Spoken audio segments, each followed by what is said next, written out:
friends, welcome back to my channel. Today we have like a trash mountain, a lot of trash to talk about. I have used up tons of like small things, so there's a lot of stuff accrued inside this bucket. As always, I will leave chapters down below for you to ping pong around to the things that you are most interested in. And in the meantime, I'm gonna go ahead and start with the nail items that I have finished off. Okay, so I've got these nails to talk about. The very first ones I have are called Night Fever. These were black and white nails. Some of the black nails had this little like gold piece, and then some of the white nails had that same gold piece. These were fine. I actually am very curious because Impress recently announced on their Instagram page that they have revamped their nails, which it wasn't that long ago that they revamped their nails. The biggest change that I feel like they made is that they changed their packaging. No longer is it in this like plastic container, but have no fear, I did purchase some of the new nails in a pattern that I already have, and I'm planning on doing a full review of them.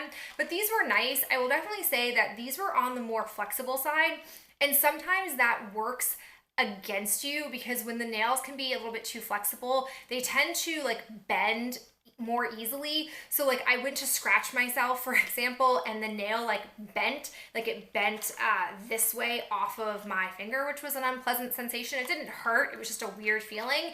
And then the nail was warped. So it doesn't always work out when they're a little bit too flexible. I liked the pattern of these, felt like it was kind of a simplistic nail with a little bit of a punch to it, but I don't know if I would like the texture of this nail again. Other ones that I have are from their Christmas collection. These are the First Snow. The accent nail here was a Christmas tree. They were really pretty. I wore them around Christmas, but I don't have any of the accent nail left to show you. I opted to not wear the glitter nail both times. I only opted on it the second time because I didn't have enough nails to be able to not wear them. I really wish sometimes that they wouldn't put the glitter nails in with the other accent that they already have. It's just not needed, especially because the glitter nails tend to be thicker than their other nails, so it doesn't always have the best durability and the best fit. So I don't love the glitter nails as much, but I really love the Christmas pattern. Next up we have these, same story here. You have some glitter nail encased. I have those all left because I was able to pull enough of this to not have to use the glitter nail. These actually had snowflake accent nails, which were so beautiful. They were around town last year and I wasn't sure they were gonna come back, so I bought an extra box of them as we were getting closer to spring and they were on a deep discount. These did make a comeback. These ones are called Caroling. I don't know if they're still called that, but if you like the idea of having snowflakes just as more like a wintry nail, but not Christmas, definitely pick them up because they are very beautiful nails. All right, turns out I didn't have as many as I thought. These just fell off of my Impress nail bucket into my Empties bucket. Lame, can't be having that. Let's go ahead and talk about the one like other item that I don't have very often, but it is this Fortune Cookie Soap Forbidden Fruit laundry detergent. This is the second laundry detergent that I have used up from Fortune Cookie Soap. I only talk about it because it is from Fortune Cookie and I do like their products and wanted to talk about this one. I really enjoy their laundry detergents. I got one randomly in one of their monthly boxes, and then I acquired this one because I was looking to add a little bit more product into my cart to be able to use a discount code, and I figured like, we're almost at laundry detergent, let me go ahead and give this a try. This scent, it was a yummy floral scent.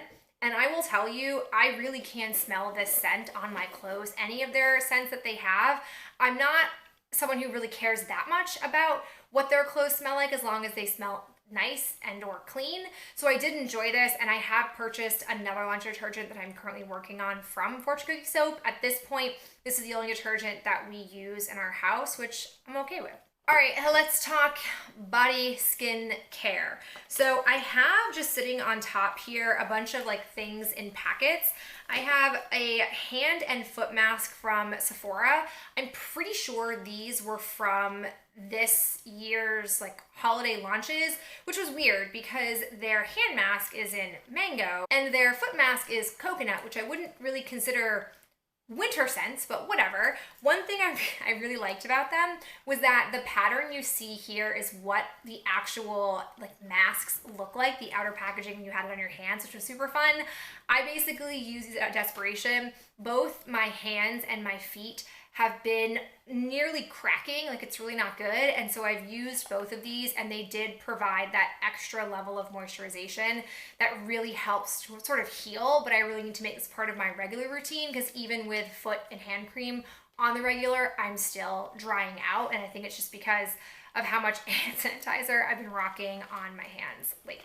Other thing that I have is this sample from Good Molecules. It's the silicone-free priming moisturizer. You guys, I really liked this. These 3 packets lasted me almost an entire week. I put off using this because I do like using a primer. I'm not gonna lie to you. And really and truly, this is a thicker type of moisturizer than I would normally use, but it was okay because I was using it in place of also using a primer. It's definitely on my radar. I, at this point, don't need to buy it because I have face primers that I already own and I need to be able to use those. But if you're in the hunt for a dual purpose type of primer and moisturizer, look into this because I felt like it worked well and my skin reacted positively to it. I also have these 2 one-off. I've got the Kate Somerville Eradicate Salicylic Acid Acne Treatment. I just feel like you can get this in a cheaper way, so you don't need to buy the Kate Somerville one.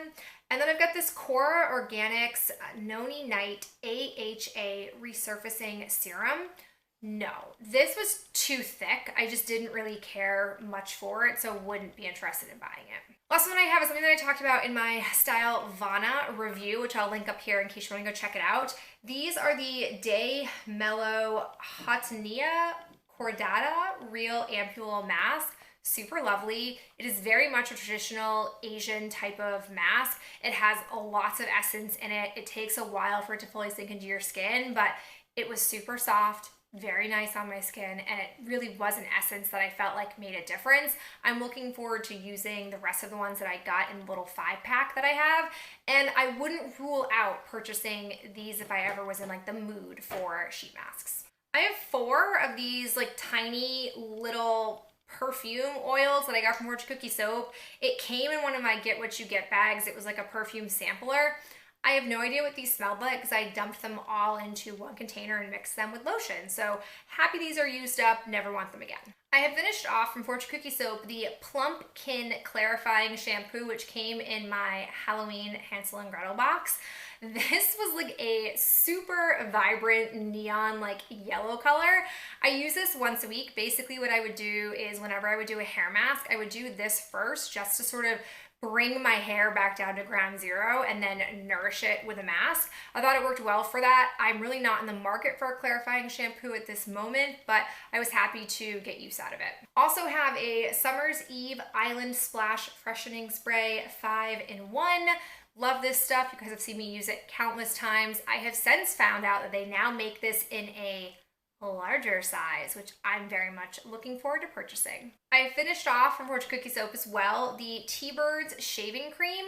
This, I liked the texture of it. The scent didn't really have much of a scent to it. Didn't really care because I'm just shaving my legs and I would then apply lotion afterwards, so whatever scent wouldn't linger. I am not sure they're still making shaving creams. I have learned the devastating news that they're no longer making whipped soaps, which was my preferred purchase since you could get more bang for your buck. So I'm not even sure these still exist on their site. I have replaced them with ones from the Bathing Garden, but I'm not in love. So if you know of any other companies that do either like their own shaving cream or whipped soap, let me know in the comments below because I'm still on the hunt for like one that's equal to this texturally. I have a sample here from Drybar. It's the Hot Toddy Before Ironing Heat Protectant Mist. Protects up to 450 degrees Fahrenheit. I cashed in a 100-point perk to get this from Sephora, and it definitely made a difference. I had a lot less flyaways and other like problematic things happening on my head when I was using this. I will say though, as I feel with all Drybar products, they're heavy. And I'm somebody who has like thick, coarse hair. Like my hair can take a lot.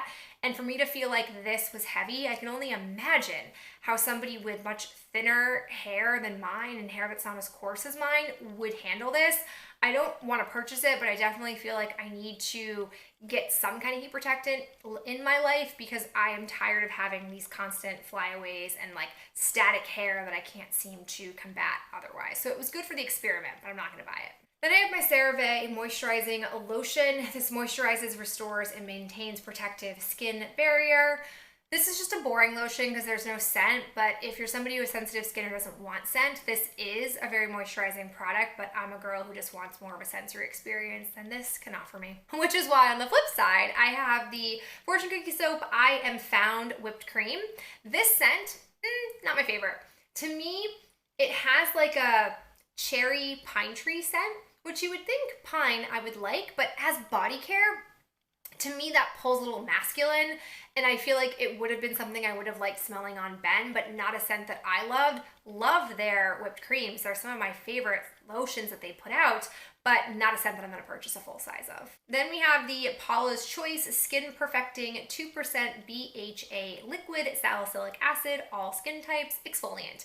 This is now packaged differently, but you guys, I feel like this was a game changer for my skin. I used this for, I want to say like 2.5, maybe 3 weeks at the most. And I noticed overall like my skin texture really evening out. I've struggled for going on like 4 months having these like little, not very many of them. We're talking like 4 bumps along my temple area. I initially thought it was acne, but it never like came fully and like broke to the surface, but it like just sort of sat here, and it wasn't caused by a mask because there's no mask up here. And it wasn't until I started using this that those things finally went away, and I like don't have anything texturally happening up here. I did have one blemish pop up since using this, but I'm cool with that because this is where I'm wearing a mask, and I'm wearing a mask with foundation on, which and it wasn't the best life choice, but like whatevs, I'm gonna do it anyways. So I do feel like this is magical and I want to adopt it in my routine. I did buy a full size of this and I am currently using it, and it's just lovely. Very big fan. On the flip side, I do have this from the Inkey List Niacinamide Helps Control Excess Oil. Nope. I also feel like, could be wrong, that niacinamide is supposed to help with redness, which I genuinely struggle with. A lot of times I feel like foundation for me, I'm using it to even out my skin tone, but also to neutralize my face because I tend to have like just redness on my cheeks and along my forehead. I truthfully just think it's part of the fact that I am very pale and I have red hair. I think like that contributes to part of my redness. I don't think I'm ever going to have it go away. But I recall reading that this was supposed to help with redness. This did nothing for my skin. It didn't make my skin any less red. I don't feel like I am somebody who has like super oily skin. Maybe if this were being used in the summer, I would have seen more of an effect, but I'm not convinced I need this product, and I'm not gonna buy it again, at least at this point. It didn't do it for me, and I'm happy it's gone. Also have this Ole Hendrickson Transform Plus Good Night Glow Retinalt Sleeping Cream. A lot of words there. No, this had a really intense scent to it. I don't like overly scented products, and I felt like it was like a thick cream, but left my skin feeling kind of thirsty. I don't know, just didn't do it for me. Wouldn't want a full size. Have a hair serum. I have the Oscar Blondie Daily Silk Serum for all hair types.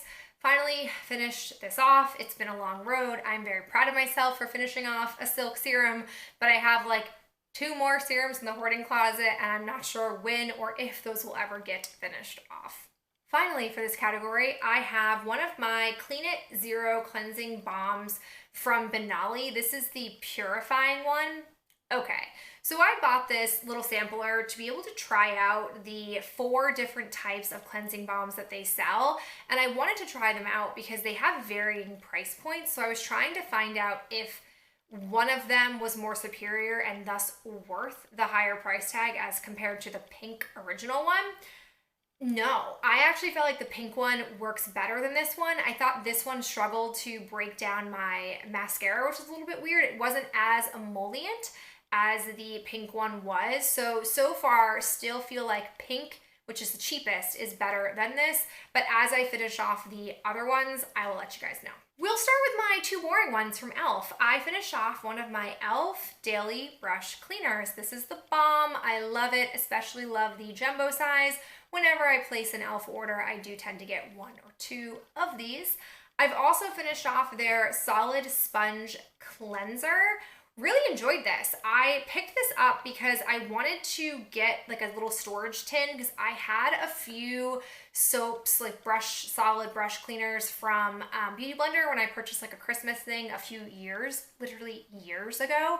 And I finished the e.l.f. one off. I'm now ready to move on to the Beauty Blender ones. And I have to say the soap that was in here was really enjoyable. It's like just a pretty thick bar. It's only, I want to say, no more than $3. I'm hoping on the website that I can purchase just the soap and not have to purchase this whole thing together because it's kind of a waste of packaging to have to keep doing that. But I do like it. It's a couple of bucks and it's nice to have something that I can use on my sponges and my brushes pretty universally and for pretty cheaply. Got an item that I'm decluttering. So after I finished off my eyeshadow base, which was my Benefit highlighter that I was repurposing, I didn't have anything because the other product that I had expired.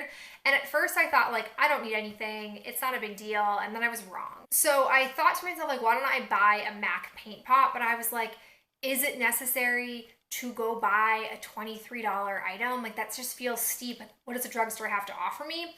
The answer is nothing. I purchased this from Revlon. It's the Revlon Color Stay Cream Eyeshadow in 705 Creme Brulee. Here's my issue. At least at the Walmart that I went to, no lines, Maybelline or Revlon or anywhere that I looked had just a like neutral matte like cream color. Everyone had some kind of like satin shade. So I figured like, okay, this one seems the most like neutral. It's like a very, very pale gold type of shade. This one is garbage. It like doesn't spread. It spreads okay on my hand, but like it offers nearly nothing. Nope. So I bought this, tried it twice, hated it, and then went out and bought the MAC one. So now I'm using Painterly by MAC. I'm one of those girls, and I have to say I'm not at all upset with it. I like that it basically just adds a layer of neutralization to my lids because my lids are getting a little bit veiny in my olden age. This is 31, and it also gives a little bit of stick, which I do like for shadow. So don't recommend this, wouldn't get this. And now we come along on a tour of mascara empties that I have. I have two samples. This is the JOA Lash Up Rising Volumizing and Lengthening Mascara. First off, very much liked this type of mascara sample packaging. I felt like I could really make sure that there was product getting onto the sample brush. At first, I didn't think that I would like this because it is an hourglass type of wand, and I don't always love those wands, but what I like about this is, as you can see when I turn it, you basically have like a flat side and then you have the bristles, and I feel like that made it really easy to get product all up in my lashes, and I just liked the effect of this. I do know that JOA is sold at CVS, but I don't feel like it's ever on a super like big discount, so I don't ever really look at the line. But they also, the reason I have these is because they are a part of the umbrella brands for Impress, which is where I get my nails from and how I got these samples. So I definitely think if I'm ever like in the market for a mascara and I'm shopping for Impress nails, I might add this to my cart because I did really like it. I thought it was a nice both volumizing and lengthening, and also kind of made my lashes feel fuller. Like it checked off some boxes that I really appreciate in a mascara. However, that was not the case for the Milani Highly Rated Mascara. I have wanted to try this and I've heard good things about it, but I just felt like the wand didn't do much for me and the formula didn't really add much zhuzh to my lashes, which I prefer. I was also bummed because I had been pairing it with the primer that they have, which means that they should be best friends because they're from the same company. No, didn't make a difference, so don't recommend this one. It just wasn't my fave. The one that was my fave though is our final product, which is the Essence Lash Princess. This is like my third one of these. I freaking love this mascara. It lasts a very, very long time. It took me a long time to use this up, and it's not because I had like 8 mascaras open. This just has, I think, a bit more product than the typical mascara does. The wand, simple, but I like how it tapers out a little bit wider because it makes it easier to get into my inner part where I've got those lashes all up in here, but then I can also get out here, no problem. Definitely looking to repurchase this as soon as I finish off the mascara that I do have open. This is one I'm gonna bring back into my life. I also, randomly, love the rubber texture here. It makes it really easy to open, and I just like the feel of this in my fingers. So definitely one of the faves. You'll probably see this again throughout the course of 2021. Whew! All right, guys, that was a lot of stuff that we talked about today. I hope that you enjoyed hearing my thoughts on these products and are excited for more trash talks in the future. I look forward to talking with you in my next video real soon.